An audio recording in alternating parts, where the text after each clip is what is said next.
Good morning, Steeler Nation. It's the day before the start of the weekend. I'm Daniel J. The State of the Steelers. Please hit that like and subscribe button if you like information on the Steelers and breaking news and daily segments. We also do weekly lives. Don't forget, we also have a giveaway going on right now where we'll be giving away 2 tickets to see the Pittsburgh Steelers play against the New York Jets on October 2nd. Only thing you have to do to be entered into the contest is be a subscriber. I highly encourage you hit that notification button as we'll be going live on July 4th, and you'll have to be present on the live to claim the prize. So please hit that bell notification. Today what we're going to be talking about is the receiving core. There's some new faces. The Steelers double dipped in the draft, and I want to talk about who might be the odd man out. I'm Daniel J. This is State of the Steelers, and welcome to the Huddle.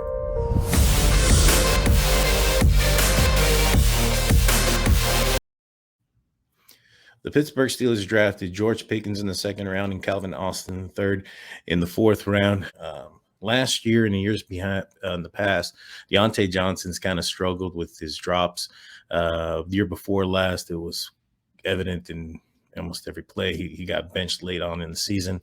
And last year, he played well until it seemed like until he was not going to be on the Pro Bowl. And then it seemed like he kind of just started dropping the ball more. And then just kind of really dropped it in the playoffs. A lot of attention has been at that position because of the poor quality. Claypool had a strong rookie season, came out, with a bunch of different touchdowns in different ways, through the air, through the jet sweeps, through the short passing game and the long passing game. And then last year, he just kind of had a sophomore slump. After the end of the year, he went on Instagram and showed pictures that he had a surgery on his shoulder, or on his arm. And so, that might be one of the reasons why he wasn't as impactful as he had been previously. However, that doesn't change the fact that, when he was jumping in the air for the 50-50 balls or just in general for catches, he couldn't stay on his feet. And so those things were a huge concern. Ray McLeod towards the later end of the year became our primary, receiver. It did well for him. He ended up catching the bag with the 49ers and getting a good lump of change there. But for our offense, it didn't do so well for us. Juju Smith-Schuster was injured the entire year, and James Washington just, never played. And so that kind of forced the Steelers' hand to make some decisions this year. And one of those decisions was early on in the free agency was they were going to bring on Miles Boykin, who's a bigger receiver, who's a faster receiver as well, out of the University of Notre Dame. And then they drafted George Pickens in the draft in the second round. George, by all indications, would have been a top first-round draft pick had he not torn his ACL in March last year during spring ball. He has that over-the-top speed. He's got that length, that natural ability to catch the ball with his hands and away from his body. He's very impressive. And so that right there kind of told me that the person who's probably in jeopardy of being the odd man out is going to be Claypool. You bring in two guys that are relatively your size and speed, you're going to be in trouble. Calvin Austin, I think, where he played in college he played a little bit on the outside, but I think we're going to use him in the slot.